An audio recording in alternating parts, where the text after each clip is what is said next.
वाले पोर्शन पर फोकस कर।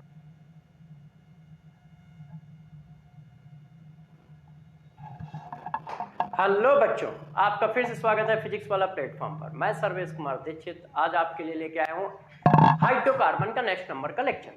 देखो यार दोस्तों, जहां तक हम लोगों ने बातें कर ली थी अब उसी के आगे की बातें करते हैं, है ना। आप लोगों को शायद मैंने पूरा हाइड्रोकार्बन में एल्केन वाला पोर्शन पढ़ा दिया था, एल्केन वाला पोर्शन पढ़ा दिया था। आज हम लोगों को एल्कीन वाले पोर्शन पर फोकस करना है, तो आज हम लोग एल्कीन वाले पोर्शन पर फोकस करेंगे। तो मेरे दोस्तों, एल्कीन में सबसे पहले हम लोगों को क्या पढ़ना चाहिए? यदि हम एल्कीन की बात करते हैं तो एल्कीन में हमें सबसे पहले क्या पढ़ना चाहिए? एल्कीन में हमें सबसे पहले पढ़ना चाहिए मेथड ऑफ प्रिपरेशन। क्या पढ़ना चाहिए? मेथड ऑफ प्रिपरेशन, है ना। अब जरा ये बताओ यार, एल्कीन बनाने के हमारे पास जो रास्ते हैं उनमें मेथड ऑफ प्रिपरेशन में हम सबसे पहले क्या करें? तो देखो दोस्त, सबसे पहले प्यारे बच्चों डिस्कस करते हैं एलिमिनेशन रिएक्शन। एलिमिनेशन रिएक्शन कि यार एलिमिनेशन रिएक्शन क्या होती है। ये देखो एलिमिनेशन रिएक्शन, तो क्या कोई बच्चा बता सकता है कि एलिमिनेशन रिएक्शन क्या है? कोई आइडिया? कुछ भी बताओ, ऐसा कुछ बताओ जो इससे रिलेटेड हो, एलिमिनेशन रिएक्शन से रिलेटेड हो। तो यार दोस्तों जरा बताना कि एलिमिनेशन रिएक्शन क्या होगी। तो सारे प्यारे बच्चे एक ही बात बोलते हैं कि एलिमिनेशन रिएक्शन का मतलब है removal of atoms oblique group of, है ना, इन प्रेजेंस ऑफ रेजेंट। किसी रेजेंट की प्रेजेंस में या इन प्रेजेंस ऑफ हीट। किसी रेजेंट की प्रेजेंस में, किसी हीट की प्रेजेंस में कुछ चीज का रिमूवल। वो एटम भी हो सकते हैं, वो कोई मॉलिक्यूल भी हो सकता है ना, कोई ग्रुप भी हो सकता है। फॉर एग्जाम्पल जैसे ये देखो प्यारे बच्चों, ये हमारे पास कुछ लिखा है ऐसे, ठीक है। अब जरा गौर से देखिए, ये हमारे पास कुछ लिखा है। अब इसमें क्या हुआ, हमने एसिड डाला, प्रोटॉन डाला और ये हो गया, ऐसा हो गया। अब जरा बताओ इसमें क्या हुआ है। आपके पास H और ये देखो गड़बड़ है। अब आप अच्छे से देखो, आपके पास इधर से H और इधर से OH चला गया है कि नहीं? यदि आप अच्छे से देखें तो क्या निकला है? वाटर मॉलिक्यूल रिमूव हो गया है इस तरह से। अब इसी रिएक्शन को एक और बता देता हूं, जैसे ये रिएक्शन देखिए ऐसे, यहां पर हमारे पास कुछ था और ये हो गया।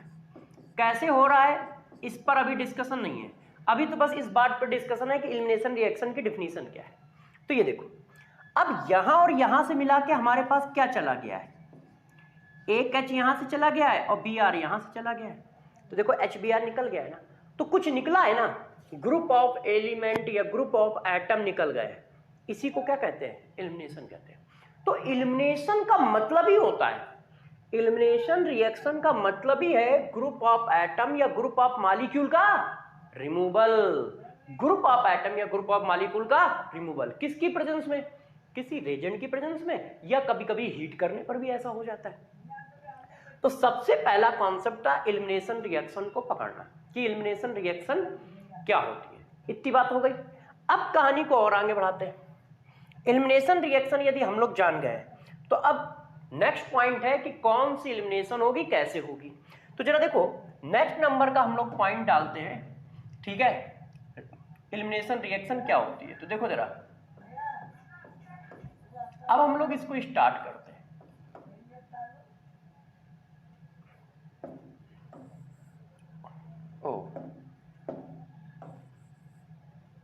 हाँ देखो, अब हम लोग इसको स्टार्ट करते हैं कि ये किस तरह से काम करेगा और कैसे होगा। देखो यार, एलिमिनेशन रिएक्शन की मैकेनिज्म पे चलता है, ठीक है ना दोस्त। देखो मैंने क्या किया, ये एक कंपाउंड लिखा ऐसे, ये देखिए हमने क्या किया है, एक एल्काइल हैलाइड ले लिया है और इस एल्काइल हैलाइड में एक बेस डाल दिया है, एल्कोहलिक KOH ऐसे, ठीक है।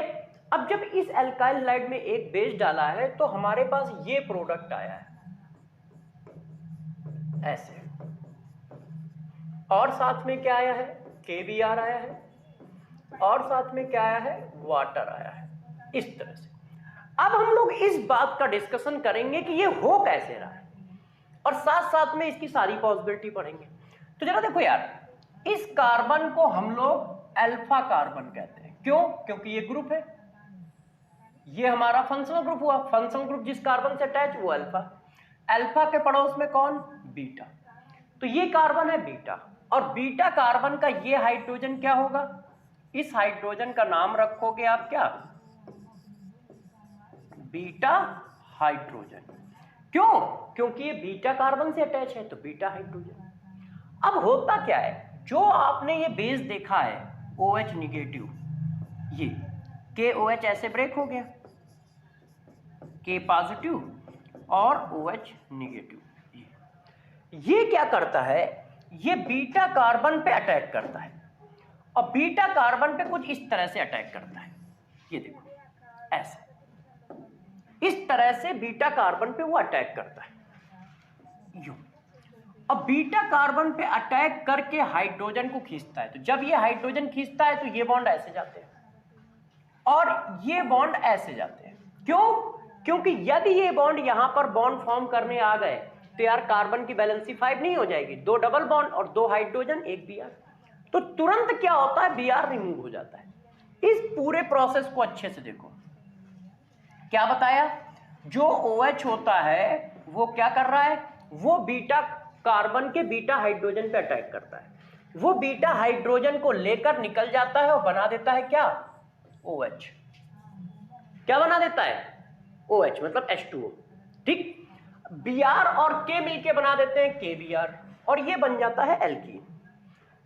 ये है हमारी एलिमिनेशन रिएक्शन की मैकेनिज्म। अब ये कैसे कैसे कब कब होगी जरा गौर से समझते जाइएगा। आप सभी बच्चे जानते हैं कि इसको क्या बोला जाता है, जो लीव हो रहा है उसको बोला जाता है लीविंग ग्रुप।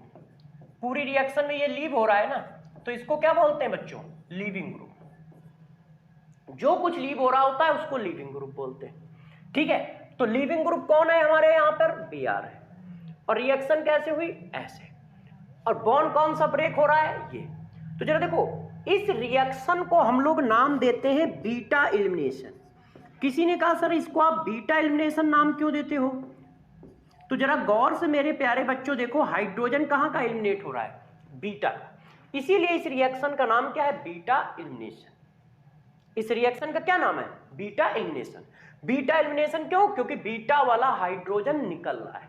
तो क्या हुआ, बेस बीटा हाइड्रोजन पे अटैक करता है, ठीक है, तो ये इलेक्ट्रॉन जो है प्रोटॉन लेके ये निकलेगा, तो ये इलेक्ट्रॉन यहाँ पे डबल बॉन्ड बनाते हैं, ये डबल बॉन्ड जैसे ही बनाएंगे वैसे ही ये इधर से ऐसे हो जाएगा और ये हमारे पास आ जाएगा।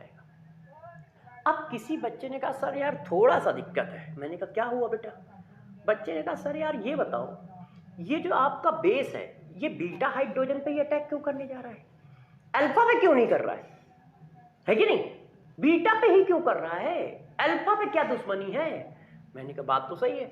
बच्चे ने कहा गामा पे कर ले, स्पेसिफिक बीटा पे ही अटैक, मजा नहीं आ रहा इसमें। तो मैंने कहा देखो यार, वो बीटा पे अटैक करना क्यों प्रीफर करता है, क्योंकि अल्फा के पास बल्कनेस है, कौन लगा है, लीविंग ग्रुप, और बेस है तो वो भी हाई इलेक्ट्रॉन डेंसिटी का होता है, जो ग्रुप लगा है वो भी हाई इलेक्ट्रॉन डेंसिटी का है, तो वो उसको पास आने नहीं देता है, रिपल मारता है। तो बेस जो है वो उसको पास आने नहीं देता है, तो वो हाइड्रोजन पकड़ नहीं पाता है बीआर की वजह से। मगर जब वो बीटा पे आता है तो बीटा पे ऐसा कुछ नहीं है, और बीटा का हाइड्रोजन आसानी से खींचा जा सकता है। तो बच्चे ने कहा ठीक है सर, ये बात तो हम आपकी समझ गए कि चलो भाई अल्फा कार्बन पे क्या लिविंग ग्रुप लगा है तो वो बेस को रिपल करता है, जिसकी वजह से बेस वहां पहुंच नहीं पाता है।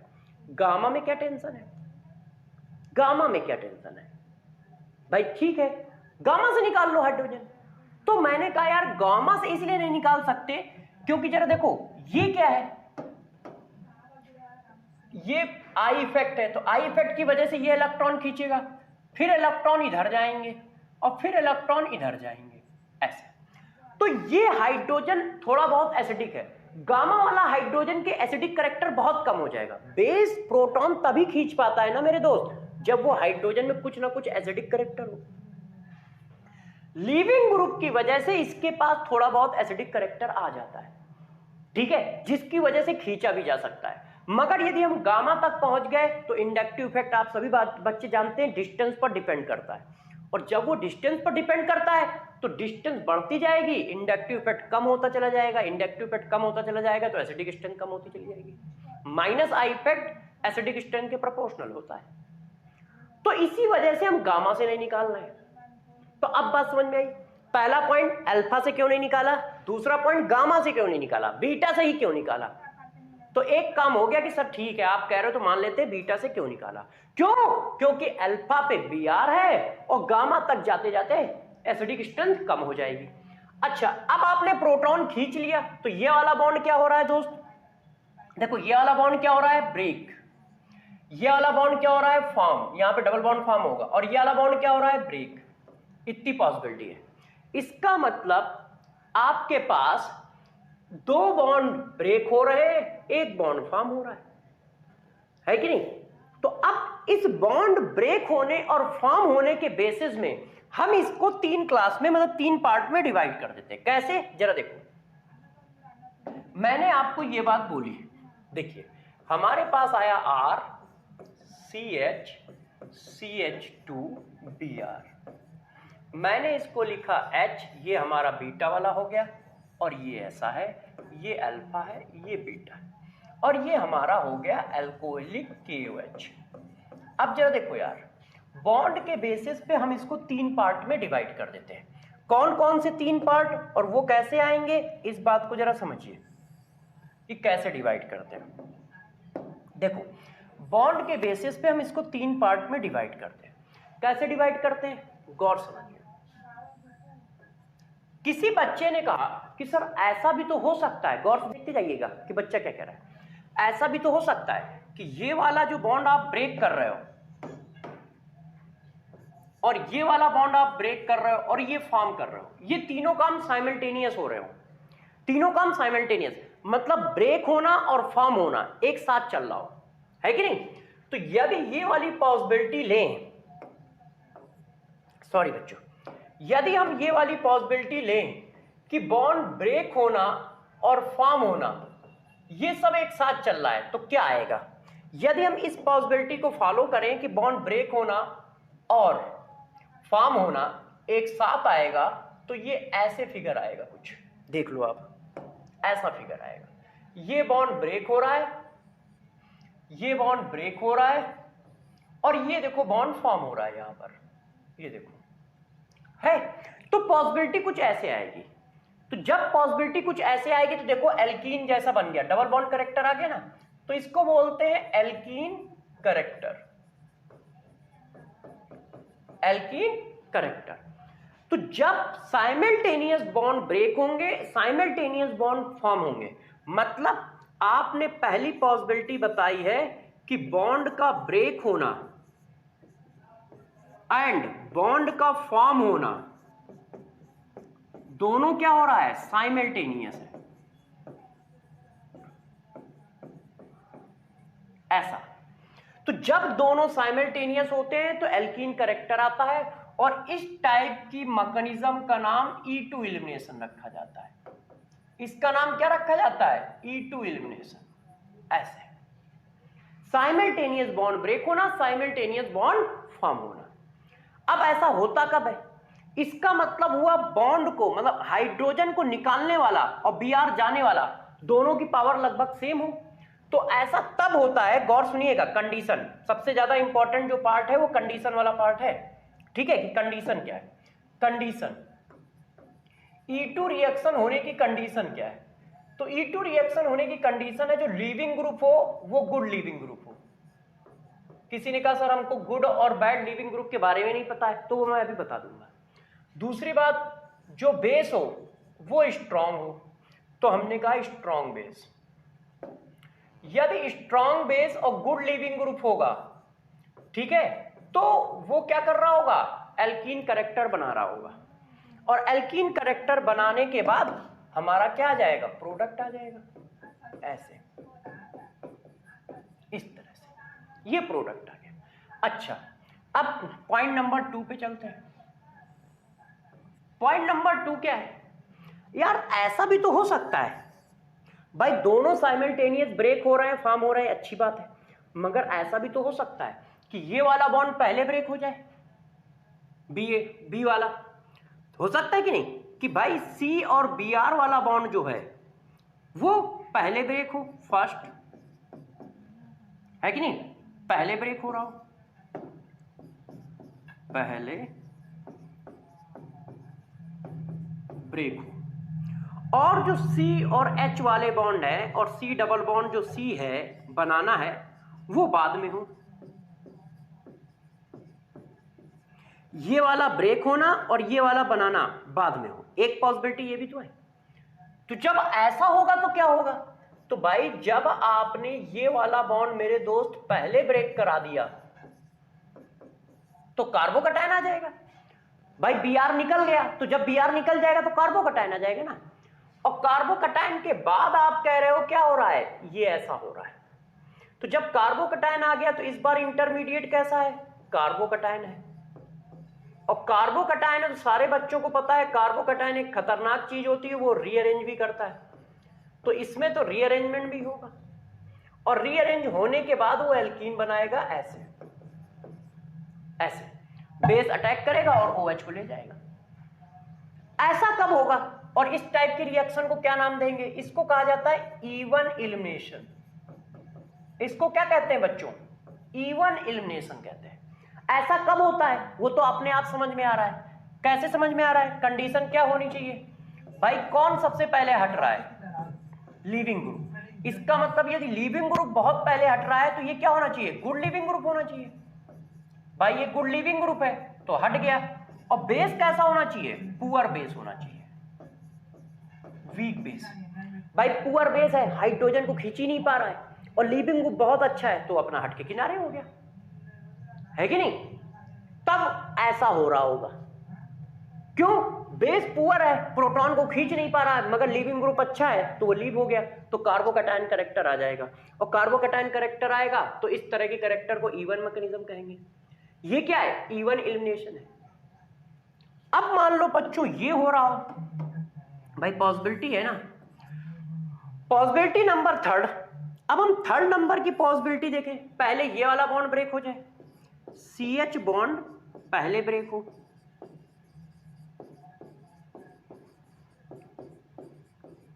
CH बॉन्ड पहले ब्रेक हो और बाकी बाद में हो, तब पॉसिबिलिटी नंबर 3rd। जब CH बॉन्ड पहले ब्रेक होगा तो प्यारे बच्चों क्या आएगा, कुछ ऐसा आएगा, ये क्या है, कार्बे एनायन कैरेक्टर है। जब CH बॉन्ड पहले ब्रेक हो रहा हो, और ऐसी सिचुएशन में देखो क्या हुआ, अब ये नीचे आएगा और ये बाहर चला जाएगा, तो बन हर सिचुएशन में एल्कीन ही रहा है, चेक कर लो, मगर पॉसिबिलिटी 3 थी। अब ये पॉसिबिलिटी कब आएगी, ये आप अपने आप देख के समझ गए होगे कि यदि भाई देखो ये कब आएगी, स्ट्रॉन्ग बेस होने पर।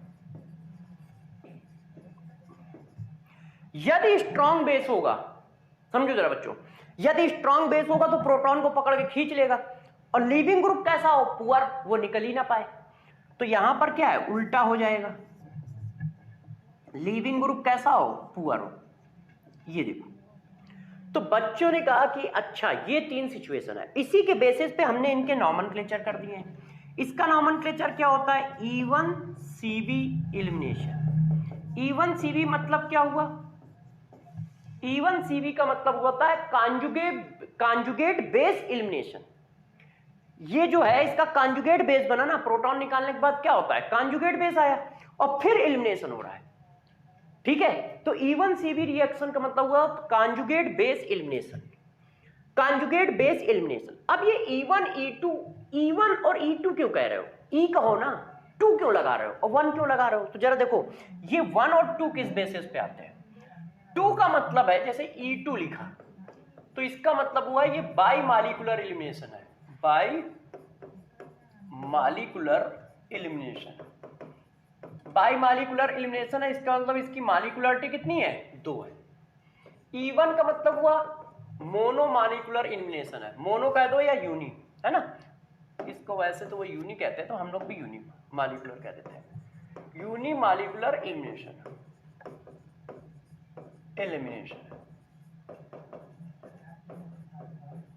ये देखो, तो ये जो 1 और 2 है ये मालिकुलरिटी को रिप्रेजेंट कर रहा है, मतलब वो बाई मालिकुलर एलिमिनेशन है और ये मोनोमालिकुलर है, दोनों मोनोमालिकुलर है, दोनों मोनोमालिकुलर। तो अभी तक हम लोगों ने क्या सीखा, हमने कहा कि बीटा से हाइड्रोजन हटाने बेस जाएगा और बीटा से हाइड्रोजन हटा देगा, अल्फा से Br हटा देगा, एल्कीन आ जाएगा। तो बच्चों ने कहा ठीक है सर। फिर ये हुआ कि ये कितनी तरीके से पॉसिबल है, तो पता चला ये 3 तरीके से पॉसिबल है, साइमल्टेनियस हाइड्रोजन हटे, साइमल्टेनियस Br हटे, उसको नाम दिया गया E2। अब Br पहले हटे, हाइड्रोजन बाद में हटे, तो उसको नाम दिया गया E1। बनता क्या है, कार्बोकैटायन। लास्ट केस, पहले हाइड्रोजन हटे, Br बाद में हटे, तो उसको कहते हैं E1Cb एलिमिनेशन। दोनों ना हटे तो रिएक्शन ही नहीं होगी। तो 3 पॉसिबिलिटी है H और Br के रिमूव होने की, 3 पॉसिबिलिटी है H और Br के रिमूव होने की, वो ये है। अब एक एक करके हमको इनके बारे में पढ़ना है कि E2 एलिमिनेशन कैसे करेंगे, E1 कैसे करेंगे, E1Cb कैसे करेंगे। सबसे पहले हम पढ़ेंगे लीविंग ग्रुप के बारे में, क्योंकि लीविंग ग्रुप कुछ नहीं जानते हो, बेस जानते हो, लीविंग ग्रुप कुछ नहीं जानते हो। अब गुड और बैड लीविंग ग्रुप को पकड़ ही नहीं पाओगे तो फिर एलिमिनेशन कैसे करोगे, तुमको कैसे पता चलेगा इस मेथड से करेंगे, इस मेथड से करेंगे, इस मेथड से करेंगे, है कि नहीं दोस्तों। तो जरा देखो यार, अब नेक्स्ट पेज में चलते हैं और इस बात को डिस्कस करते हैं। तो सबसे पहली हेडिंग हम लोग पढ़ना चाह रहे हैं लीविंग ग्रुप,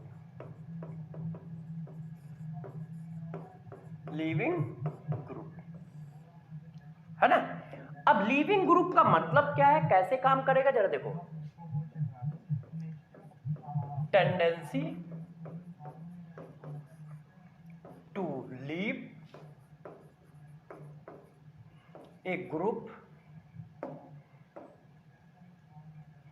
लीविंग ग्रुप का मतलब क्या है, tendency to leave a group in presence of reagent. Leave करने की टेंडेंसी, अब वो लीव करने की टेंडेंसी कैसे पकड़ोगे, तो गौर समझना। Tendency of leaving group directly proportional होती है stability of leaving group ion. वो आयन जितना ज्यादा स्टेबल होगा उसकी लीविंग टेंडेंसी उतनी ही ज्यादा होगी, पहला पॉइंट। अब इस पॉइंट के बेसिस पे आप ऐसा कर सकते हो, F निगेटिव से ज्यादा अच्छा लीविंग ग्रुप होगा Cl निगेटिव, Cl निगेटिव से ज्यादा अच्छा लीविंग ग्रुप होगा Br निगेटिव, I निगेटिव। क्यों, स्टेबिलिटी बढ़ रही है। अब कोई मत कहना स्टेबिलिटी कैसे बढ़ रही है, रेजोनेंस में बताया था कि इनके पास वैकेंट ऑर्बिटल होते हैं, तो vacant orbital, vacant D orbital में -4 डीलोकलाइज कर जाता है, जैसे इनकी स्टेबिलिटी बढ़ती चली जाती है। तो down the group leaving tendency बढ़ती है, डाउन द ग्रुप क्या होता है, लीविंग टेंडेंसी बढ़ती है। ये देखो, लीविंग टेंडेंसी बढ़ेगी डाउन द ग्रुप। ऐसा क्यों, क्योंकि स्टेबिलिटी ऑफ लीविंग आयन बढ़ रही है। ये तो एक बात ध्यान रख लो, चाहो तो इसको नोट डाल लो, पहला point, note number 1, down the group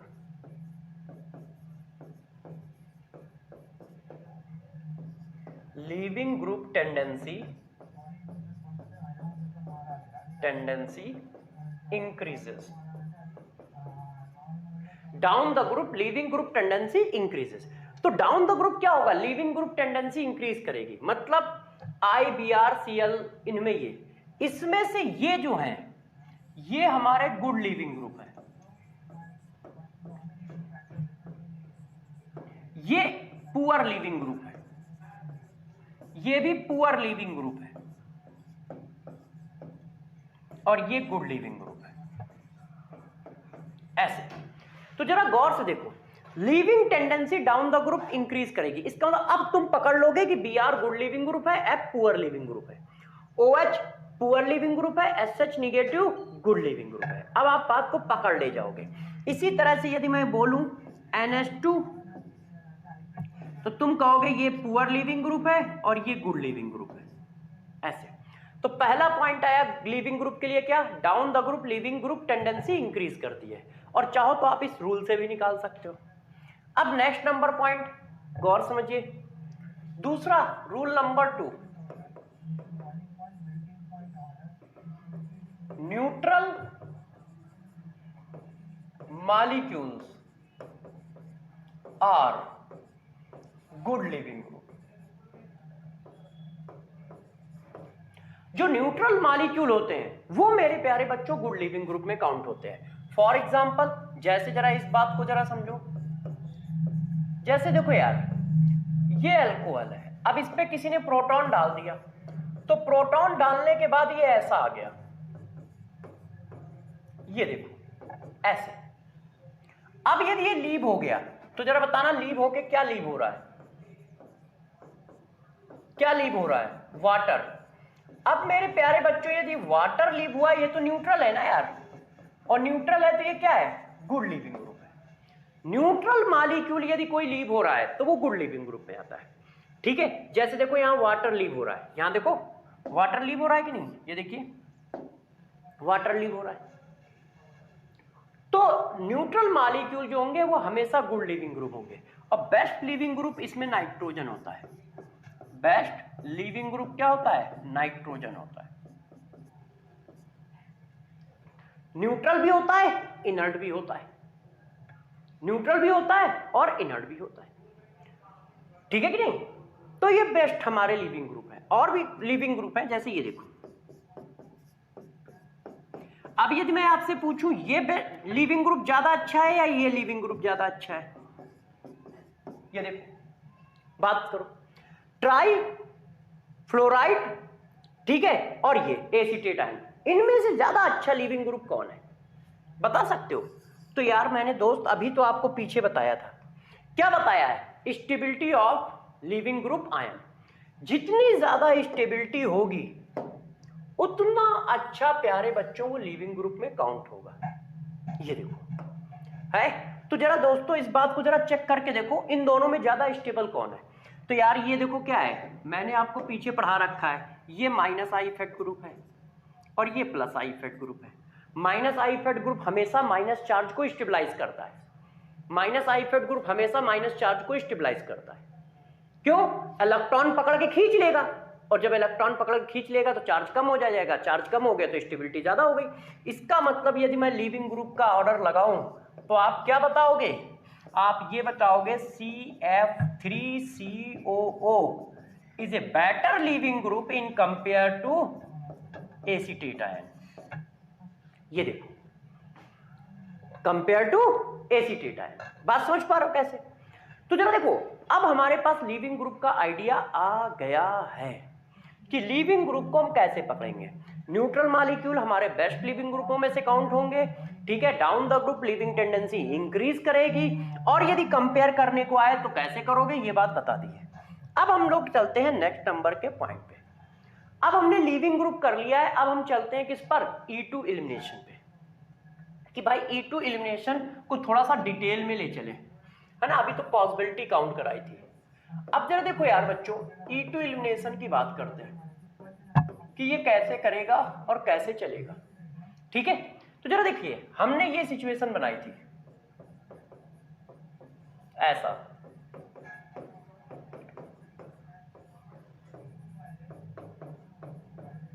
और ये करके दिया आपको,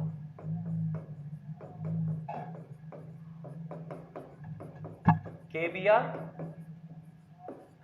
और H2। तो जरा देखिए E2 एलिमिनेशन की कंडीशन आपको क्या बताई, कंडीशन बताई थी कि गुड लिविंग ग्रुप होना चाहिए, और साथ में क्या कंडीशन बताई थी, स्ट्रॉन्ग बेस होना चाहिए। जब ऐसा कहीं होगा तो E2 एलिमिनेशन आएगी। है कि नहीं? जब ऐसा कहीं होगा तो E2 एलिमिनेशन आएगी, यही बात तो बताई थी यार। तो जरा देख लो E2 एलिमिनेशन ऐसा कहाँ कहाँ हो रहा है। अब हम इसके कुछ एग्जाम्पल उठाते हैं जैसे इन बातों को आप समझ सको। देखो प्यारे बच्चों, ठीक है, मैंने कहा यार इस मॉलिक्यूल को चेक करके बताओ।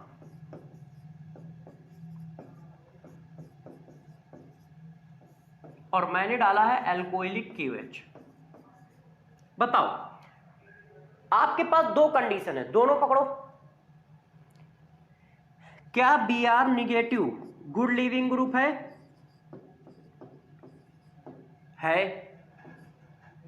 क्या OH निगेटिव स्ट्रॉन्ग बेस होता है? होता है।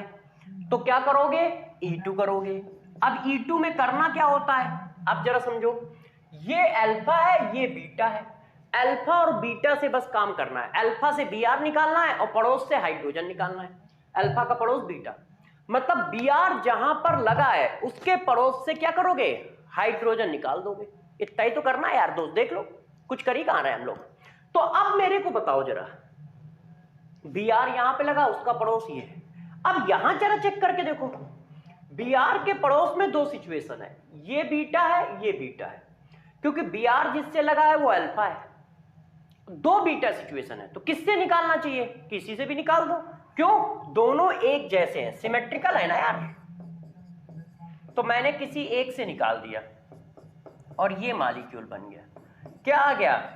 एल्कीन आ गया, प्रोपीन। ये देखो भाई, ये भी बीटा था, ये भी बीटा था और एक जैसे थे, चाहे जिससे निकाल दो। ठीक है, इसमें कहीं कार्बोकटायन तो बनता नहीं है। जब कार्बोकटायन नहीं बनता तो टेंशन किस बात की? बस अल्फा बीटा से हटा देना है, अल्फा से Br हटा देना है, बीटा से हाइड्रोजन हटा देना है। ठीक है कि नहीं? अल्फा से Br हटा देना है, बीटा से हाइड्रोजन हटा देना है। चलो देखो जरा, अब इसी क्वेश्चन को थोड़ा सा चेंज कर लेते हैं, है कि नहीं? प्रॉब्लम भी तो क्रिएट करनी चाहिए, नहीं तो मन कैसे लगेगा तुम्हारा। ये देखो प्यारे बच्चों, अब मैंने ये लिख लिया, बताओ। चलो थोड़ा सा इनमें भी चेंज लाते हैं। ये देखो, अब मैंने ये लिख लिया, सोडियम एथॉक्साइड। अब बताओ यार क्या करना चाहिए? तो सबसे पहले आपको कंडीशन पकड़नी है। कंडीशन पकड़ो। Br कैसा है? गुड लीविंग ग्रुप है। OC2H5 निगेटिव, OC2H5 निगेटिव कैसा बेस है? तो यार ये तो स्ट्रॉन्ग बेस है। तो हमें क्या मिल गया? Good leaving group, strong base मिल गया। इसका मतलब किसकी कंडीशन आ रही है? E2 की। चिपका दो। चिपकाओगे क्या? अल्फा और बीटा से निकालना है। ये Br हटाना है और Br ये अल्फा हो गया, जहां से Br अटैच है वो अल्फा है। तो बीटा कितने हैं? एक ये बीटा है, एक ये बीटा है। तो जितने से है सबसे हटा दो। तो यार एक बार अल्फा बीटा हटाया, अब अलग अलग आ रहे हैं ना, तो सारे प्रोडक्ट बनाने पड़ेंगे। एक बार प्यारे बच्चों ये बना लिया, सही है कि नहीं? अब उससे हटाओ, तो जब दोस्त उधर वाले से हटाओगे तो ये बनेगा ऐसे। ये देखो, दो प्रोडक्ट बने। क्यों? क्योंकि ये देखो, जिससे Br अटैच है वो अल्फा है, अड़ोस पड़ोस से हटाना है। तो जब इस पड़ोस से हटाया तो ये वाला आ गया, इस पड़ोस से हटाया ये आ गया। अब दो प्रोडक्ट आ रहे हैं, तो दो प्रोडक्ट में से कौन से प्रोडक्ट को मेजर कहें, कौन से प्रोडक्ट को माइनर कहें? तो मेजर किसको बोला जाए, माइनर किसको बोला जाए? तो जरा देखो, ये मेजर है। तो किसी ने कहा कि यार ये मेजर कैसे है? तो जरा देखिए क्या था, सेटजेप रूल। सेटजेप एक साइंटिस्ट है, इन्होंने बताया maximum substituted product as a major product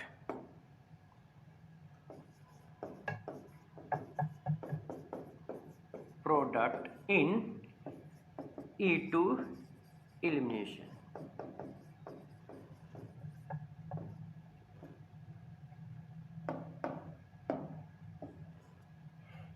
ये देखो इन्होंने ये बात बताई कि जो मैक्सिमम सब्स्टिट्यूटेड प्रोडक्ट होगा वो एज ए मेजर प्रोडक्ट होगा एलिमिनेशन रिएक्शन में। किसने? सर्ट्जेव ने। ठीक है, इसी वजह से इस प्रोडक्ट को सर्ट्जेव प्रोडक्ट भी कहा जाता है। आप चाहें तो इसको सर्ट्जेव प्रोडक्ट भी कह सकते हो। और आप कैसे निकालोगे? आप चाहो तो इसको एल्कीन की स्टेबिलिटी से भी देख सकते हो। जितने ज्यादा अल्फा हाइड्रोजन होंगे उतना ज्यादा प्रोडक्ट स्टेबल होगा, उसी को हम सर्ट्जेव प्रोडक्ट कहेंगे। ठीक है, तो आप चाहें तो इसको एल्कीन की स्टेबिलिटी से, तो ये मेजर हो गया और ये माइनर हो गया। और उस प्रोडक्ट का क्या नाम रखोगे? सर्ट्जेव प्रोडक्ट। क्यों? क्योंकि उन्होंने बताया था कि मैक्सिमम सब्स्टिट्यूटेड प्रोडक्ट जो होगा वो मेजर प्रोडक्ट होगा, तो उस प्रोडक्ट को हम क्या कहते हैं? मेजर प्रोडक्ट कहते हैं। अच्छा, क्वेश्चन को और चेंज कर देते हैं। देखो ये हमारे पास एक मॉलिक्यूल है, अब बताओ क्या प्रोडक्ट बनेंगे? तो यार देखो ये गुड लीविंग ग्रुप है, Br क्या है? गुड लीविंग ग्रुप है। NH2 निगेटिव क्या है? स्ट्रॉन्ग बेस है। फर्स्ट सेकंड पीरियड में किसी के ऊपर भी माइनस आएगा तो वो स्ट्रॉन्ग बेस होगा। O पे माइनस आए, N पे माइनस आए, C पे माइनस आए, ये सब स्ट्रॉन्ग बेस की कंडीशन है। सेकंड पीरियड में किसी के ऊपर भी माइनस आएगा तो वो स्ट्रॉन्ग बेस होगा। अब कोई सोडियम और पोटेशियम पे मत लाने लगना यार, वो तो मेटल है ना, नॉन मेटल पे ही तो लाओगे। तो किस पे लाओगे? नाइट्रोजन पे लाओगे, ऑक्सीजन पे लाओगे, कार्बन पे लाओगे, ये सब स्ट्रॉन्ग बेस की कंडीशन है। सॉरी बच्चों, हाँ तबीयत थोड़ी ठीक नहीं है इसलिए थोड़ा सा माहौल बिगाड़ देती है पढ़ाई का। चलो, तो इसका मतलब क्या है? गुड लिविंग ग्रुप है, स्ट्रॉन्ग बेस है, तो E2 करेंगे। अब E2 में करना क्या है? E2 में मेरे प्यारे बच्चों हम लोग क्या करेंगे? अल्फा बीटा से क्या निकालेंगे बच्चों? एलिमिनेशन करेंगे। तो ये जहां से अटैच है वो अल्फा बगल वाला, बीटा बगल वाला, बीटा, दो बीटा है। अब दोनों से निकाल दो। तो जब हम निकालेंगे तो क्या आएगा? अल्फा बीटा से एलिमिनेशन कर दिया, अल्फा बीटा से एलिमिनेशन कर दिया, ये आया प्रोडक्ट। अब मेजर कौन होगा? ज्यादा सब्स्टिट्यूटेड कौन है? इसके पास देखो ज्यादा ब्रांच है ना, ये मेजर होगा और ये माइनर होगा। और जो मेजर होगा वही क्या होगा? सर्ट्जेव प्रोडक्ट होगा, उसी को हम सर्ट्जेव प्रोडक्ट कह देते हैं। ये देखो इस तरह से कर लोगे, कहानी को और आगे बढ़ा लें। अब जरा देखिए यार, अब हम और बात कर लेते हैं, जैसे इस प्रोडक्ट को देखते हैं।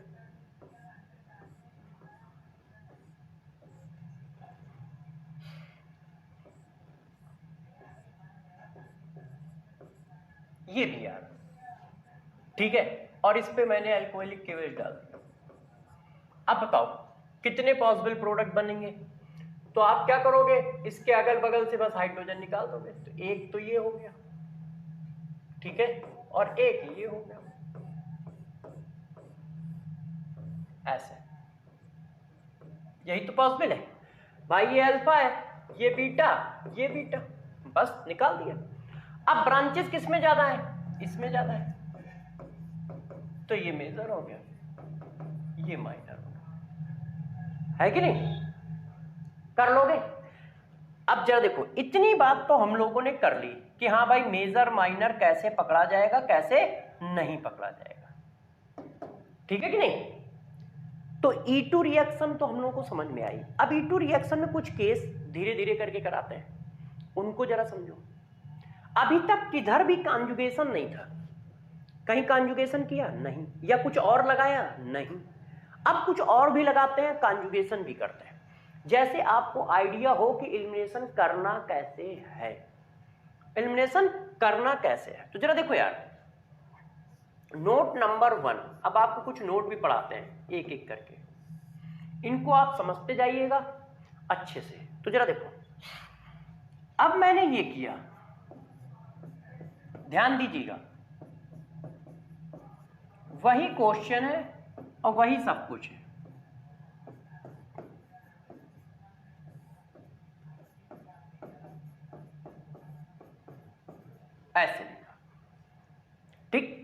अब मैंने पूछा कि बताओ जरा यार ये क्या होगा, कौन सी रिएक्शन होगी, आंसर क्या बनेगा। तो जरा देखो F कैसा है, F कैसा है, F पुअर लीविंग ग्रुप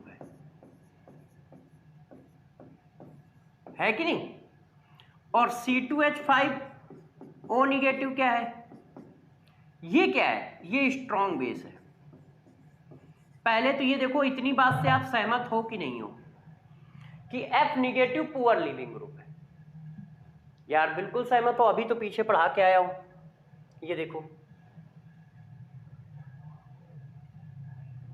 ये देखिए F negative, OH negative, NH2 negative, ये सब पुअर लीविंग ग्रुप है।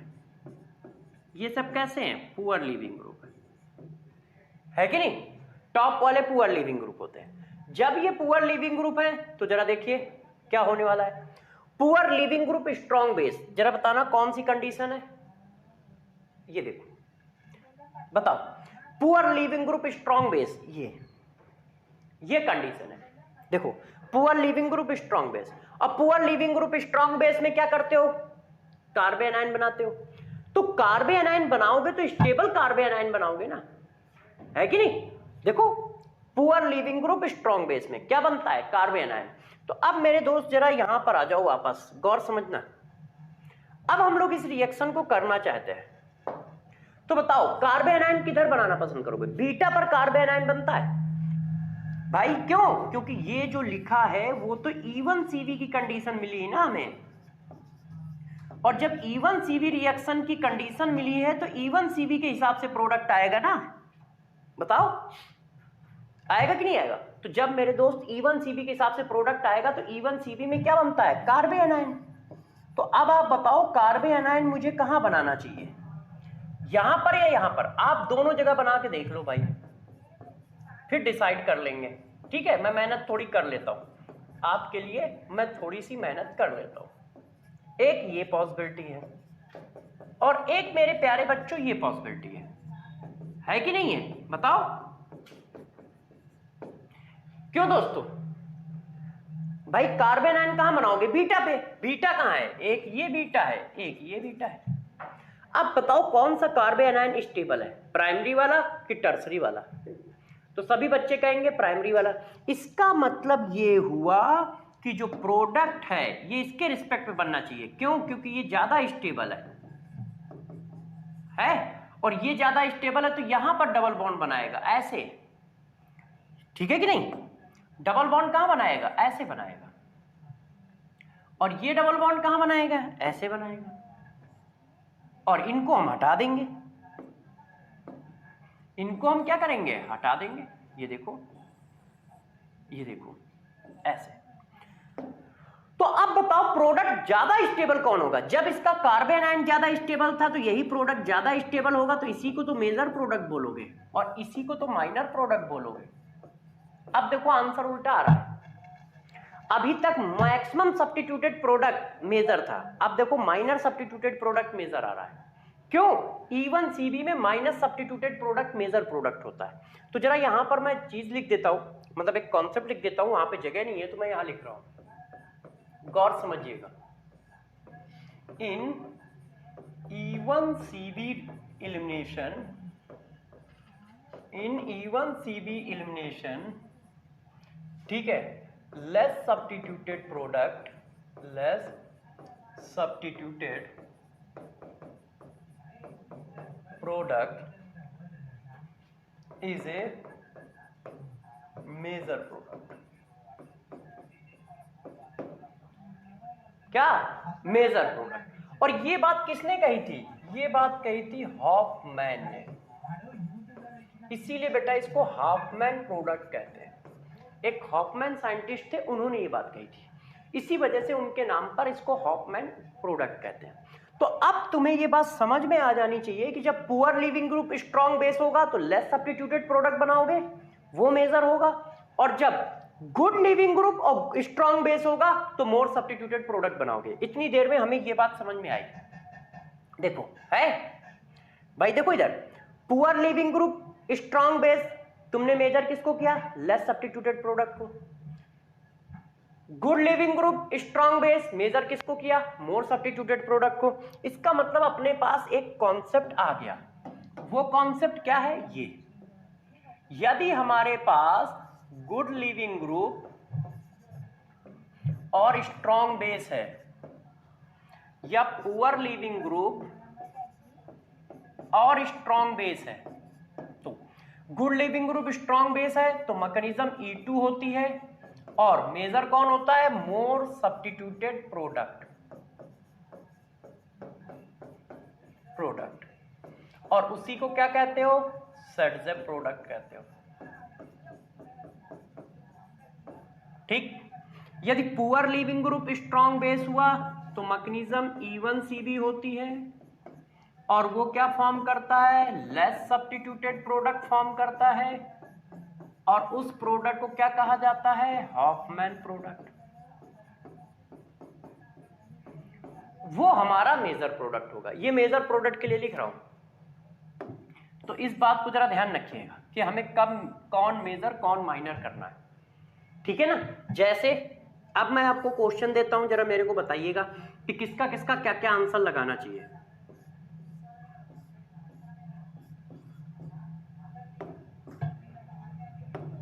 देखो प्यारे बच्चों, मैंने आपको एक क्वेश्चन दिया है, ये लिखिए, मैंने ये लिखा ऐसे और बस मैंने यहां पर ये लिखा। अब आपका काम है दोनों का आंसर बताना। बताओ कैसे बताया जाए। तो तुम क्या चेक करोगे? लिविंग ग्रुप चेक करोगे। तो जरा चेक करो, बताओ भाई F क्या है? F पुअर लिविंग ग्रुप है कि नहीं? F क्या है? Poor leaving group. NH2 क्या है? NH2 क्या है? गुड क्या है? स्ट्रॉन्ग बेस, स्ट्रॉन्ग बेस है। कंडीशन सही है। अच्छा यहां पर आ जाओ, बियर कैसा है? गुड लिविंग ग्रुप है। NH2 क्या है? स्ट्रॉन्ग बेस है। तो अब कंडीशन पकड़ के बताओ कौन क्या है। ये किसकी कंडीशन आई? ये कंडीशन आई है E2 की। ये किसकी आई? E1CB की। तो क्या करोगे? सॉरी उल्टा लिख दिया है ना। तो ये किसकी कंडीशन आई? E1CB की। ये किसकी आई? E2 की। इसका मतलब इस केस में क्या बनाओगे? Less substituted product. तो लेस सब्स्टिट्यूशन इधर है कि इधर? इधर है, तो तुम डबल बॉन्ड इधर चिपकाओगे ऐसे। इधर क्या करोगे? मोर सब्स्टिट्यूटेड प्रोडक्ट बनाओगे तो डबल बॉन्ड इधर चिपकाओगे ऐसे, ठीक है ना। ये कह रहा हूं मैं। तो पॉइंट नंबर 1 समझ पाए कि लेस सब्स्टिट्यूटेड प्रोडक्ट और मोर सब्स्टिट्यूटेड प्रोडक्ट कब कहां कौन बनेगा। कर लोगे? बच्चों ने कहा यस सर। तो मैंने कहा चलो बच्चों, जब आप ऐसा कह रहे हो तो और कर देते हैं यार, है कि नहीं। चलो दौड़ लगाते हैं। अब जरा देखो यार, इसी बात को थोड़ा सा और एक आगे ले चलते हैं। नोट डाल के लिख रहा हूं, जरा ध्यान रखिएगा। इन presence of bulky base, less substituted product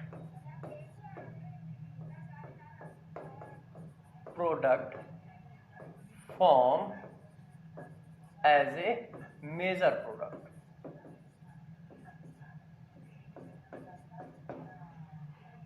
less substituted major product होगा यदि कोई बल्कि बेस का अटैक कराओगे।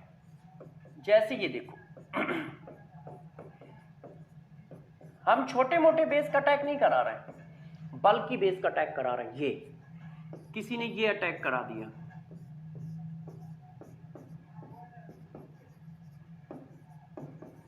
ये देखो किसी ने ऐसे बेस का अटैक करा दिया।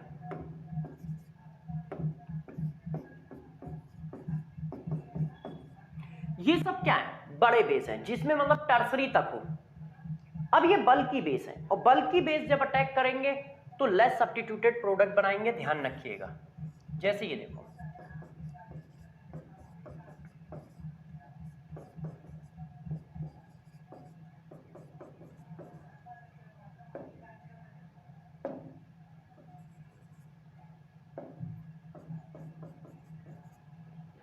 अब मैंने क्या किया, ये रिएक्शन करा दिया। ये देखिए, अब ये वाला है, टर्सरी है। तो कंडीशन देखो सारी की सारी E1 की है, आप चेक कर लो, कंडीशन सारी की सारी E1 की है। Br गुड लीविंग ग्रुप है, ठीक है, और ये बल्की बेस है, और ये क्या है, स्ट्रॉन्ग बेस है। तो देखो ये E1 की कंडीशन है, E2 की कंडीशन है देखो, मगर E2 के हिसाब से आंसर नहीं आएगा। तो इस बात का थोड़ा सा ज़्यादा ध्यान रखिएगा, ये जो पॉइंट लिखा है, क्योंकि इसके गलत होने के चांसेस आपके बहुत रहेंगे। तो इस बात को थोड़ा सा ध्यान रखें कि बनना क्या है। देखो हमें बनाना क्या है, लेस सब्स्टिट्यूटेड प्रोडक्ट बनाना है, जबकि क्या है, E2 की कंडीशन है।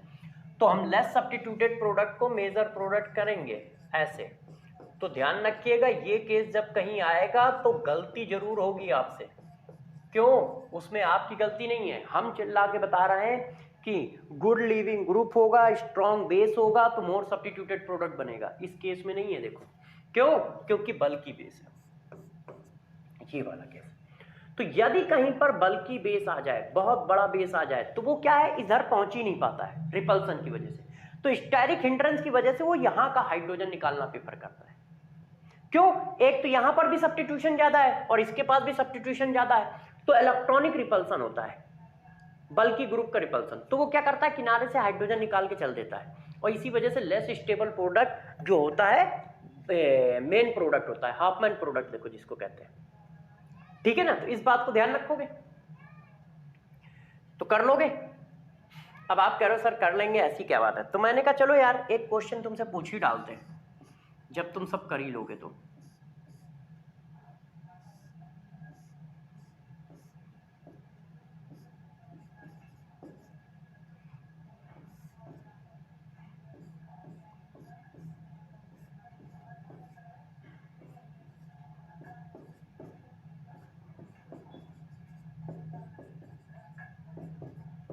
ये देखो, बताओ क्या करें। तो क्या बनाओगे, लेस सब्स्टिट्यूटेड प्रोडक्ट बनाओगे, क्योंकि बल्की बेस आ गया है। ये देखो, तो बल्की बेस की प्रेजेंस में लेस सब्स्टिट्यूटेड प्रोडक्ट हमें फॉर्म करना पड़ेगा। यदि कहीं पर बल्की बेस आएगा तो हम हमेशा क्या बनाएंगे, लेस सब्स्टिट्यूटेड प्रोडक्ट बनाएंगे ऐसे, ठीक है। अब note, in case of resonance also form less substituted product as a major product।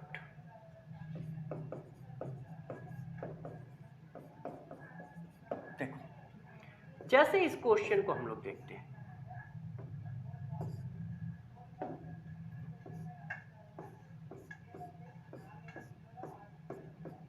देखो यार प्यारे बच्चों ध्यान दीजिएगा, ये एक कंपाउंड बना रहा हूं, ठीक है।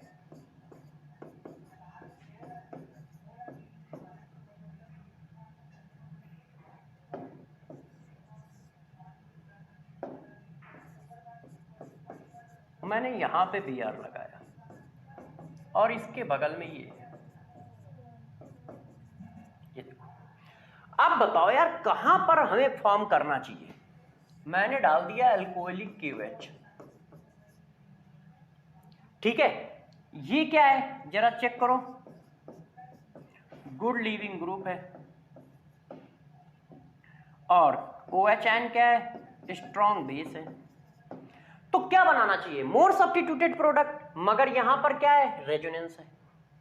या डबल बॉन्ड यहां आ गया तो double single double single double single, इतना बड़ा रेजोनेंस है। तो रेजोनेंस भी तो स्टेबलाइज्ड प्रोडक्ट है भाई, मोर सब्स्टिट्यूटेड प्रोडक्ट हम क्यों बना रहे हैं, जैसे स्टेबिलिटी आ जाए। तो यार यहाँ रेजोनेंस की वजह से भी तो स्टेबिलिटी आ रही है डबल बॉन्ड में।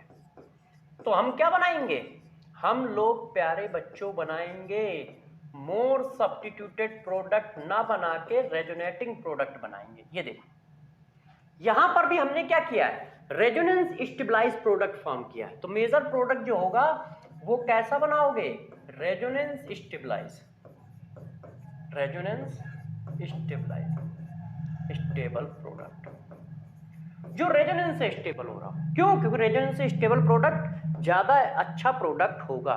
तो ध्यान रखना ये नंबर का नोट नंबर 2 और नोट नंबर 1, दो बस सिचुएशन याद रखो जहां पे आपसे गड़बड़ हो सकती है। नोट नंबर 1, नोट नंबर 2, ये देखो ठीक है। क्यों, क्योंकि वहां पर आपको E2 कंडीशन दिखेगी तो तुम E2 के हिसाब से आंसर बनाने दौड़ लगाओगे, और जबकि वहां पर दूसरी सिचुएशन भी है। तो एक रेजोनेंस यदि आता है तो पहले रेजोनेंस को फॉलो कराओ। सॉरी बच्चों, एक्चुअल में एनर्जी इतनी डाउन है कि जिसकी वजह से तबीयत थोड़ी ठीक नहीं है, तो बार बार थकान आती है।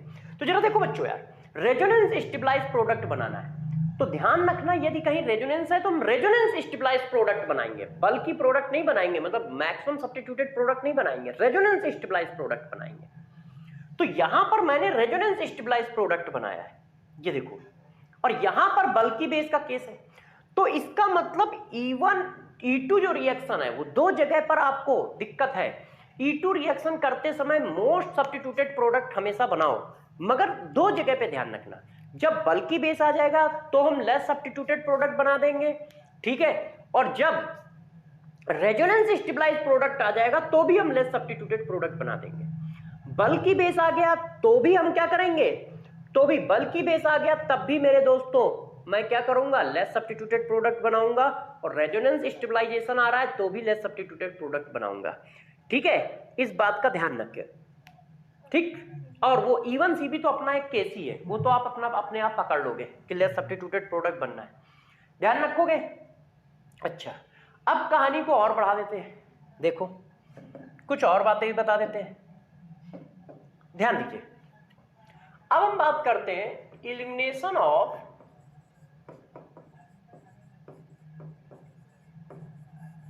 Ammonium salt. देखो, इन प्रेजेंस ऑफ बेस, इन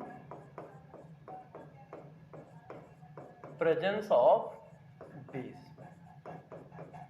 अच्छा, एक बात बताना भूल गया, स्टीरियोकेमिस्ट्री, हो सकता है वो स्टीरियोकेमिस्ट्री से भी क्वेश्चन पूछे। एक मिनट रुक जाइए, पहले इसको पढ़ लीजिए। Stereochemistry of E2 reaction.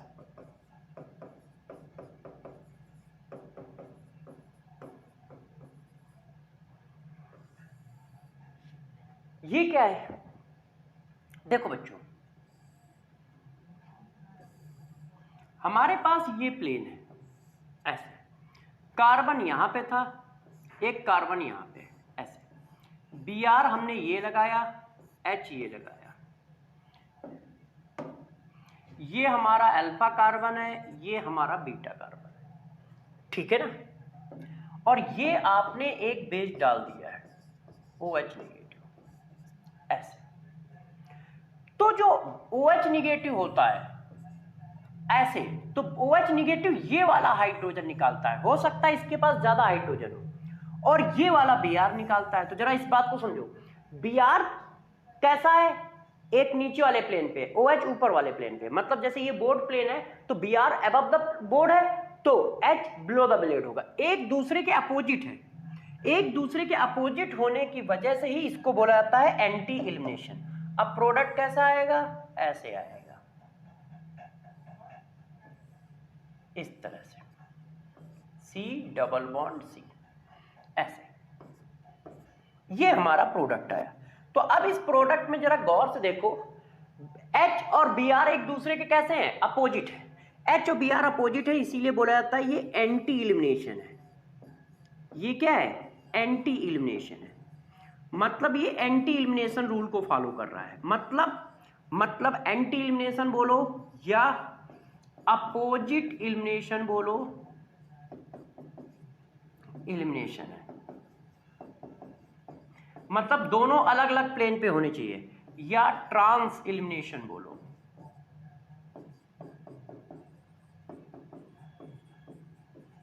मतलब जिस प्लेन पे बी आर हो उस प्लेन का एच नहीं जाएगा, उसके अपोजिट प्लेन का एच जाएगा। ये देखो, एच और बी आर एक दूसरे के एंटी लोकेशन पे होने चाहिए। मतलब ये हुआ कि दोनों एक साइड में नहीं होने चाहिए। एच और बी आर दोनों प्लेन के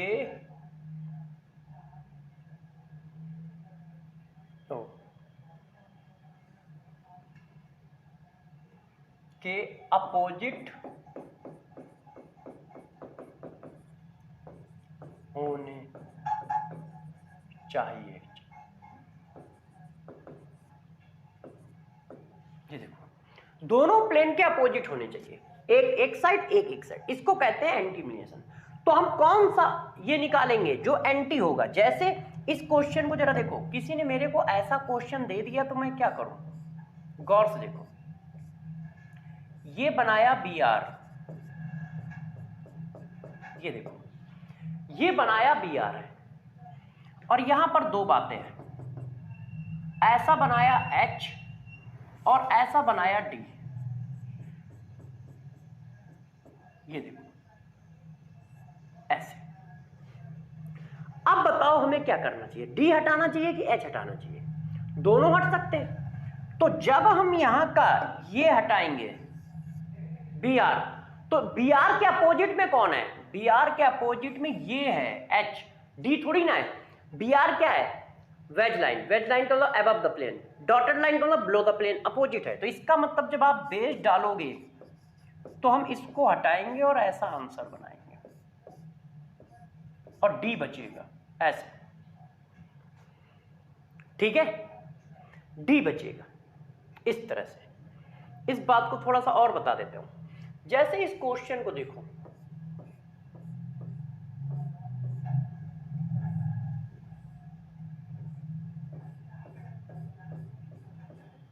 ध्यान दो बच्चों, ये बी आर है, ठीक है।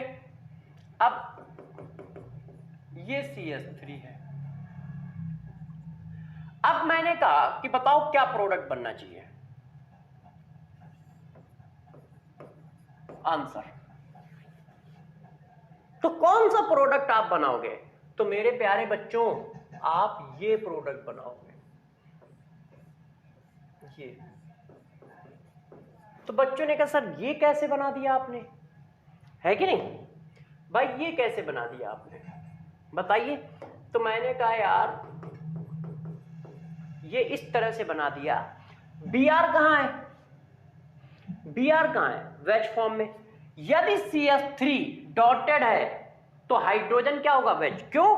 क्योंकि मैंने आपको एक बात पढ़ाई थी, हो सकता है आप भूल गए हो, स्टीरियो में पढ़ाया था कि दो लाइनें प्लेन पे होती है, solid line on the plane, on the plane. Carbon की 4 लाइनें हैं, 4 लाइनों में से 2 लाइनें प्लेन पे होती हैं। देखो मैं पूरा फिर से एक बार एक्सप्लेन कर देता हूं। ओ ये क्या हो रहा है, गौर समझिएगा। मैंने बताया था कार्बन के पास 4 वैलेंसी होती है ना। टोटल कितनी वैलेंसी है? 4 वैलेंसी या 4 लाइनें होती हैं। 4 लाइन में से 2 लाइन ऑन द प्लेन होती हैं, 2 लाइन ऑन द प्लेन होती हैं, और जो 2 लाइन ऑन द प्लेन है उनको हम लोग सॉलिड लाइन से रिप्रेजेंट करते हैं। ठीक, बची हुई 2 लाइनों में से एक लाइन, बची हुई 2 लाइनों में से एक लाइन अबव द प्लेन होती है,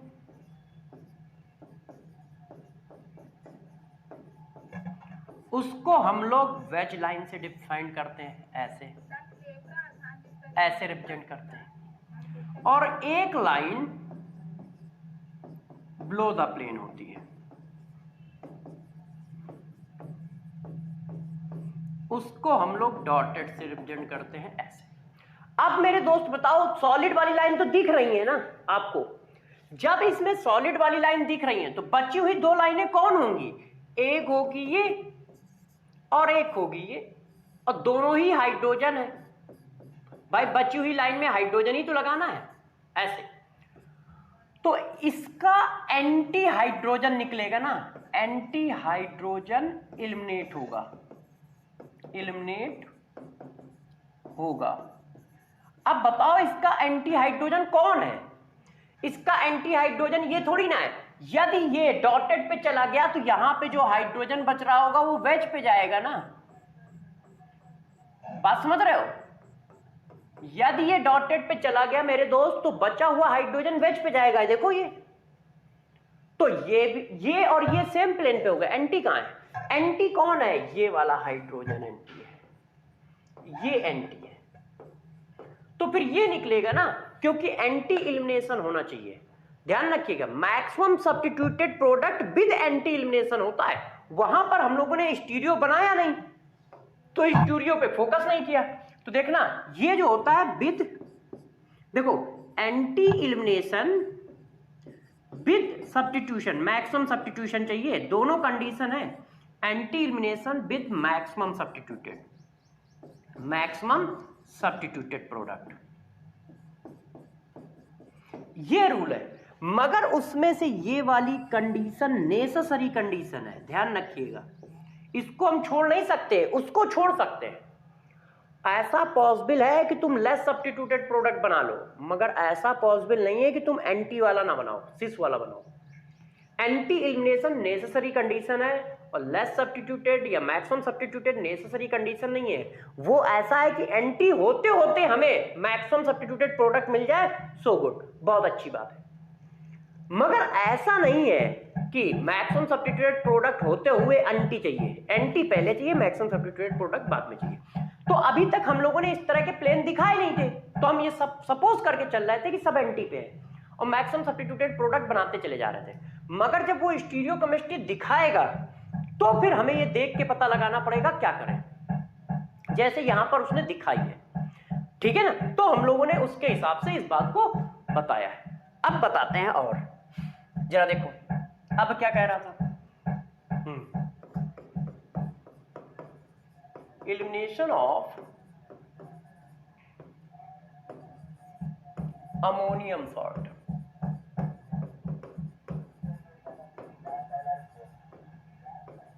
in presence of base। देखो अब इस पॉइंट को जरा समझो, ये क्या है और कैसे काम करेगा, ठीक है। देखो ये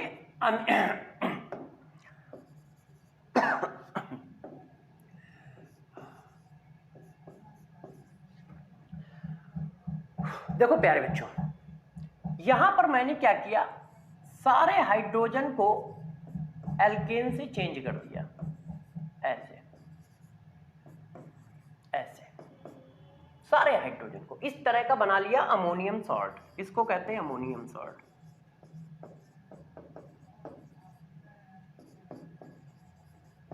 और यदि इस पर बेस का अटैक करा दिया जाए तो ये एल्कीन बना लेता है। क्यों? क्योंकि अमोनियम सॉल्ट का ये पार्ट जो है वो स्ट्रॉन्ग गुड लिविंग ग्रुप हुआ।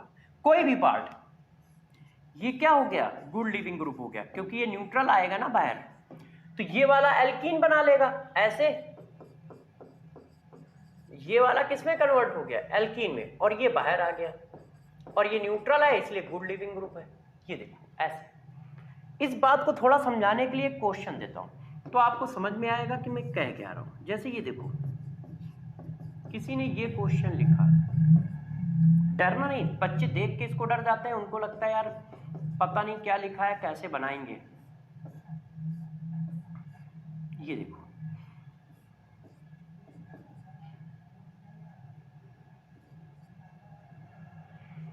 अब कहा गया कि यार इस पर एक बेस डाल दिया गया है, बताओ आंसर क्या होगा। तो लगता है कुछ बहुत बड़ा काम है, नहीं यार, ये तो अमोनिया निकालना है, ये तो गुड लीविंग ग्रुप है। अब गुड लीविंग ग्रुप है तो निकलेगा क्या? तो यहां पर बस आपको एक बात अच्छे से ध्यान रखनी है,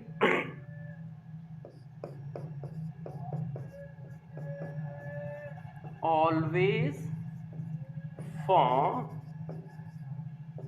लेस सब्स्टिट्यूटेड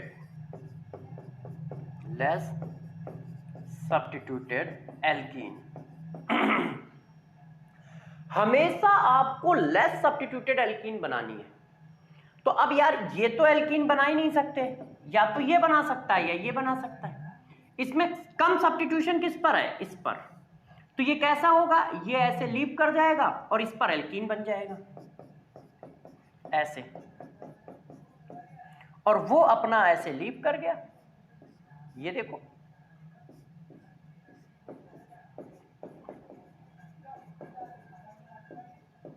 ये देखो, और गुड लीविंग ग्रुप है, आराम से चला जाएगा।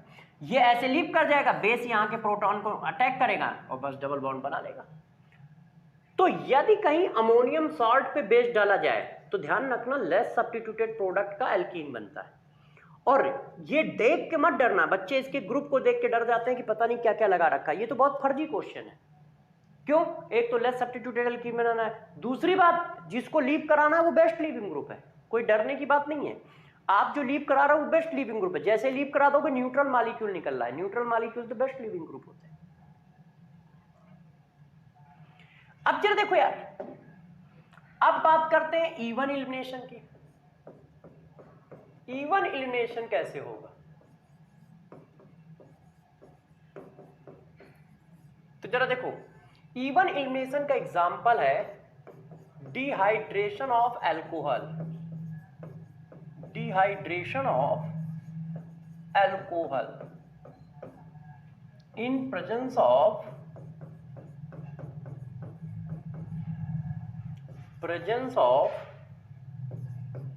Oxo acid.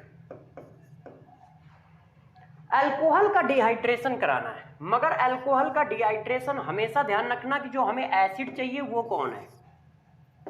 अल्कोहल के डिहाइड्रेशन में हमें जो बेटा एसिड चाहिए वो हमेशा ऑक्सो एसिड चाहिए, बल्कि एसिड।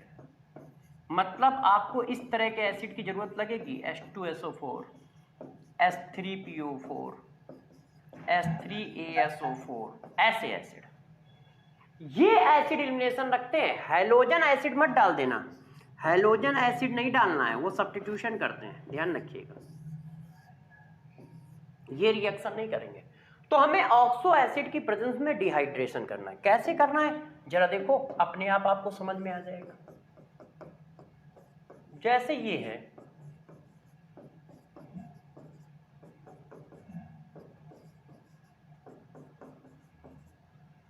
आपने क्या किया है, एसिड डाल दिया है, कंसंट्रेट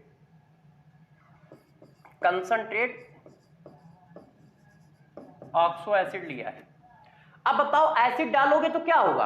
एसिड डालोगे तो यार एक ही जगह तो रिएक्शन करेगा और कहीं रिएक्शन करने के चांस ही नहीं है। जैसे ही ये रिएक्शन हुई तो जरा मेरे को बताना क्या होना चाहिए। ये कैसा लीविंग ग्रुप है?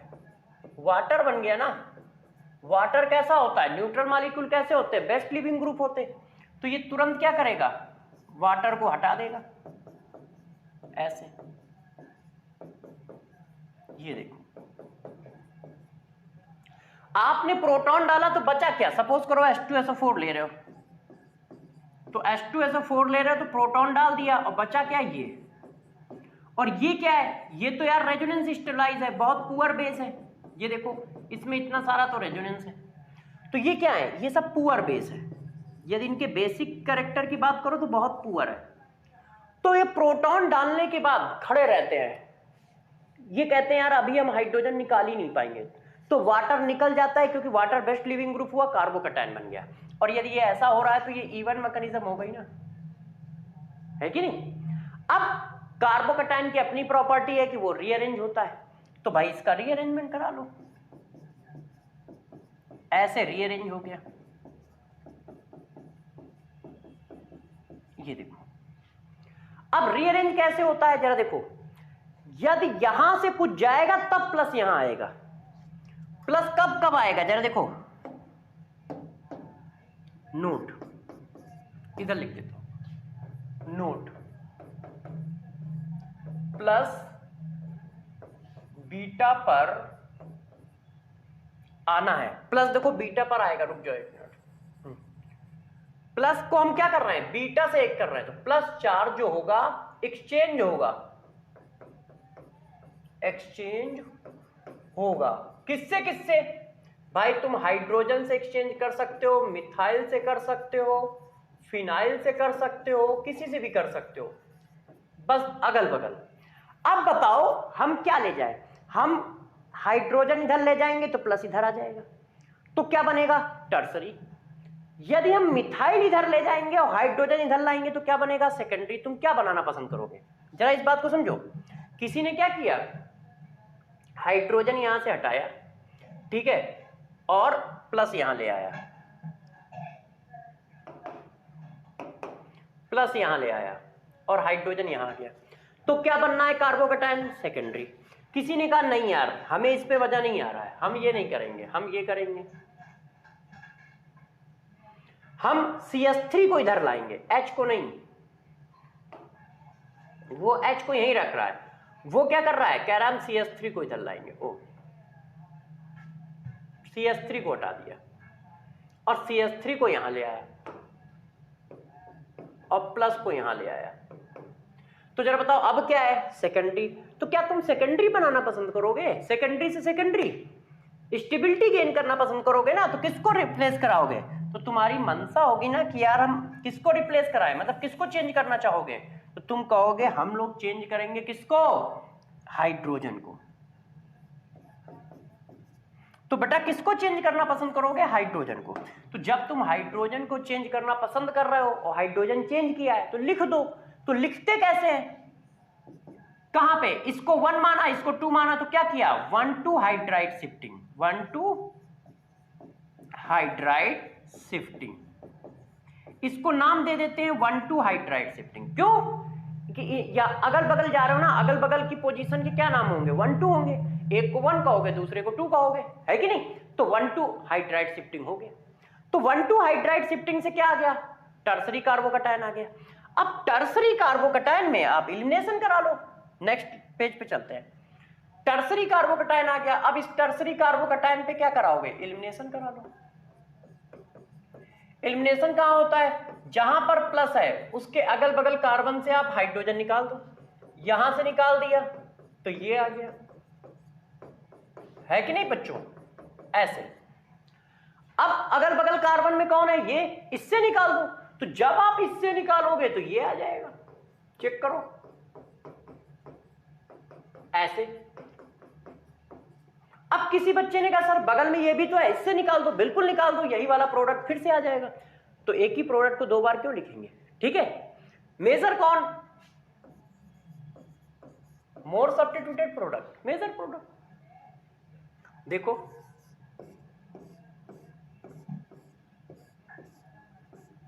ये देखो, अब मैंने यहां पे फिर एसिड डाल दिया, तो क्या हुआ, जहां पे एसिड, जैसे ही अल्कोहल में एसिड पड़ेगा तो बस उस जगह पे तुम्हें क्या करना है, प्लस लगा देना है, वाटर निकल गया। अब तो मैकेनिज्म करने की जरूरत नहीं है ना, अब डायरेक्ट करूं, मैकेनिज्म तो एक बार कर दी कि भाई जहां पे OH होता है सीधा वहां पे प्लस आ जाता है। अब कार्बोकैटायन रीअरेंज होता है तो बस रीअरेंज करके देख लो, यदि स्टेबिलिटी बढ़ा रही होगी तो रीअरेंज करेंगे। ये क्या है, सेकेंडरी कार्बोकैटायन। अब क्या इसके अगल बगल टर्सरी है, यदि है तो रीअरेंज करो, ये देखो टर्सरी है, तो क्या होगा, यहां का हाइड्रोजन यहां पे चला गया और प्लस यहां आ गया, ये देखो। अब आपको क्या करना है, एलिमिनेशन। एलिमिनेशन कैसे करोगे, जितनी भी जगह है वहां से हाइड्रोजन निकाल दो।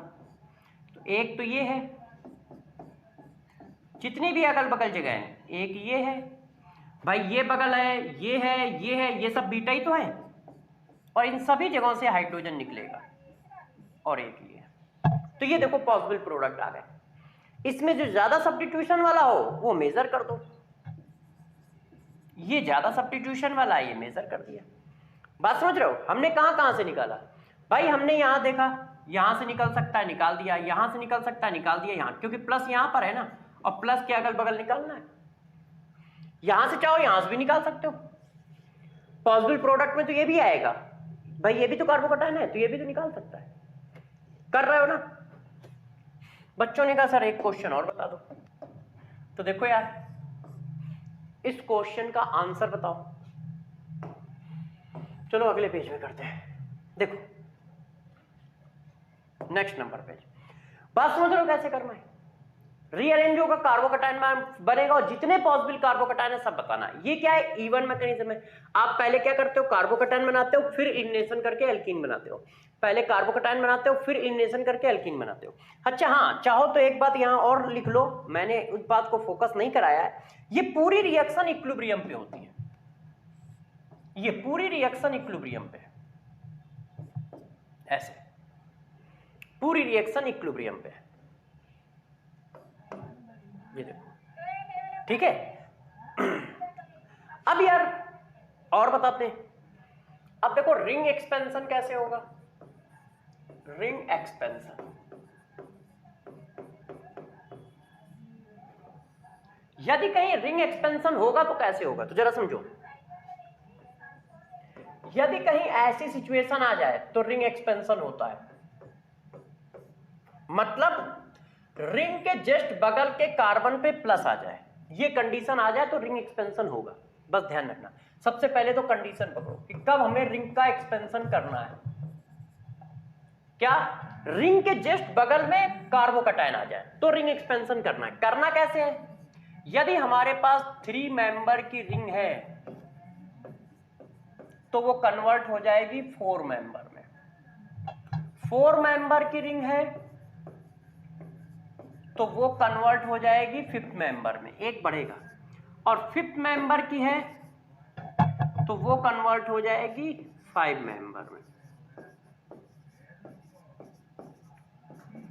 6 मेंबर में, ठीक है। 5 वाली 6 में, ऐसे।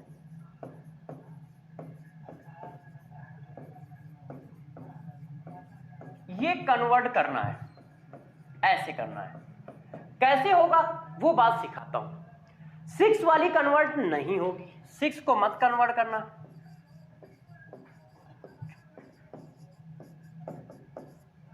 ठीक है, कैसे करते हैं उस बात को समझाते हैं। जैसे ये देखो एक क्वेश्चन, ये हमारे पास एक अल्कोहल है, ऐसे।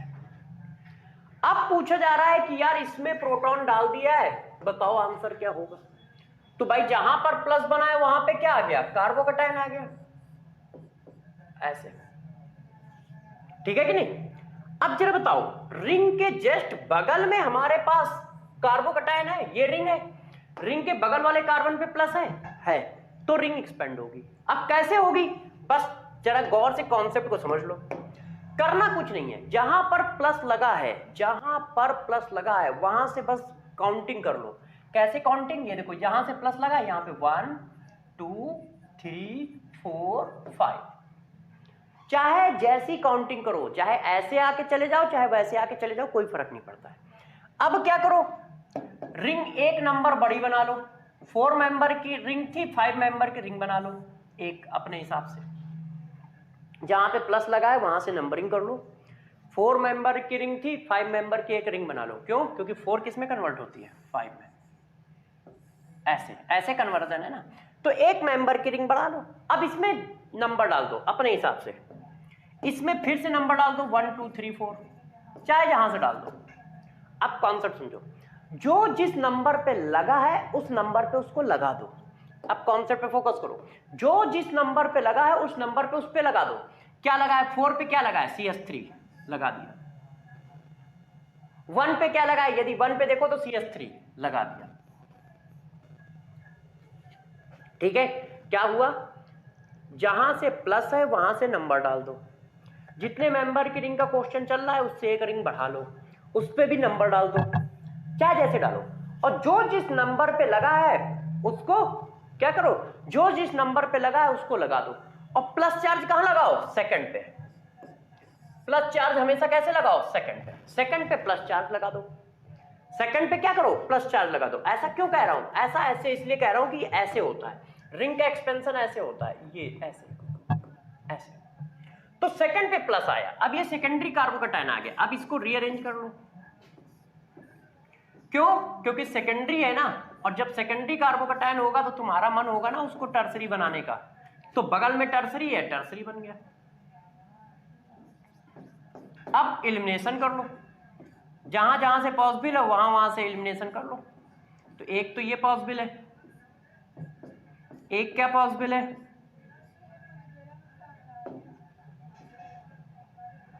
एक तो ये पॉसिबल है दोस्त, ऐसे कर लो, है कि नहीं, और एक ये पॉसिबल है, ऐसे कर लो। क्योंकि उधर लगाओगे तो अलग आंसर आएगा, इधर लगाओगे तो अलग आएगा, नॉमेनक्लेचर के हिसाब से ये अलग अलग आएंगे, देख लो। तो ये देखो आंसर आया। तो जब भी कहीं रिंग एक्सपेंस करना हो तो रिंग का एक्सपेंशन ऐसे करोगे, रिंग के जस्ट बगल में प्लस आएगा तो रिंग एक्सपेंड होगी। क्या करोगे, जहां पे प्लस होगा वहां से नंबर डाल दोगे, जितनी मेंबर की रिंग लेकर रखी है उसके एक बड़ी मेंबर की रिंग बना लोगे, उसमें भी नंबर डाल दोगे, और जो जहां लगा है वहां लगा दोगे, और 2 पे प्लस लगा दोगे, और फिर रोटेट कर लेना। कर लेंगे। अब लास्ट एंड फाइनल नोट, गौर समझो। यदि कहीं पर डबल बॉन्डेड कार्बन से OH अटैच है, यदि कहीं पर डबल बॉन्डेड कार्बन से OH अटैच है, तो ध्यान रखना इसका हाइड्रेशन नहीं होगा, मतलब इसका डिहाइड्रेशन नहीं होगा, डिहाइड्रेशन नहीं होगा। इस बात को गौर से ध्यान रखना। यदि कहीं पर डबल बॉन्डेड कार्बन से OH लगा है तो उसका डिहाइड्रेशन नहीं होगा या सबसे कम होगा, ठीक है। ऐसी जगह पे, ऐसी हमें जरूरत पड़ेगी कहां, इस जगह पे पड़ेगी, जब रेट ऑफ डिहाइड्रेशन का पूछा जाएगा। तो रेट ऑफ डिहाइड्रेशन जो होता है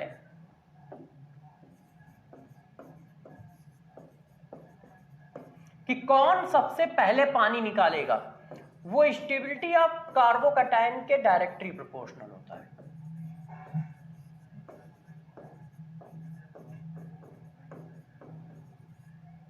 जितना ज्यादा स्टेबल कार्बोकैटायन उतना ज्यादा रेट होता है। जैसे किसी ने मेरे से कहा कि यार ये देखो प्राइमरी अल्कोहल है, इसका डिहाइड्रेशन, ये सेकेंडरी अल्कोहल है इसका, और ये टर्सरी है। बताओ रेट ऑफ डिहाइड्रेशन किसका फास्ट होगा?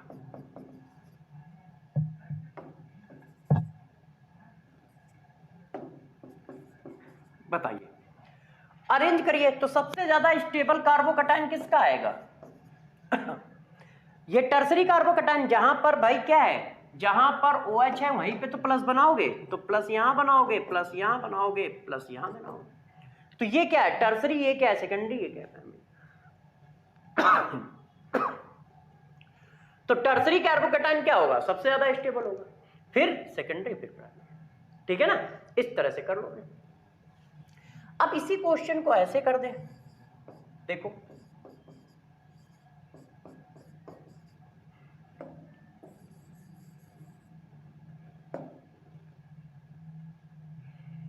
ये देखो प्यारे बच्चों, ये A है, ये B है,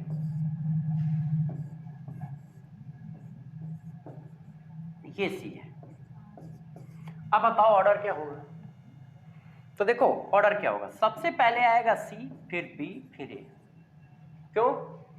ये क्या है, ये सेकेंडरी कार्बोकैटायन है, ये क्या है, प्राइमरी कार्बोकैटायन, मगर ये क्या है, डबल बॉन्ड पे OH अटैच है, और डबल बॉन्ड पे OH अटैच है तो वो डिहाइड्रेशन करता ही नहीं है, ये देखो है, तो सबसे लास्ट में जाएगा। तो ध्यान रखना, यही बात बता रहा हूं कि यदि डबल बॉन्डेड कार्बन पे OH अटैच होगा तो उसका डिहाइड्रेशन सबसे लास्ट में होगा, या नहीं होता है या बहुत स्लो रेट से होता है। कर लोगे? तो अब जरा देखो, आज हमने क्या पढ़ा डाला, आपको सारी एलिमिनेशन रिएक्शन पढ़ा दी, मेथड ऑफ प्रिपरेशन काफी पढ़ा दिए, 2-4 रह गए, ठीक है, क्योंकि एल्कीन ही सबसे ज्यादा इंपॉर्टेंट है, बड़ा है, उसमें से सबसे मेन इंपॉर्टेंट यही है। तो नेक्स्ट क्लास में बचा हुआ पूरा एल्कीन हम लोग खत्म करेंगे, ठीक है, और एल्काइन भी खत्म करेंगे, कोशिश यही है। तब तक के लिए आप लोग क्या रहे, अच्छे से रिवीजन करते रहें, पढ़ाई करते रहें, फिर मिलेंगे, बाय बाय।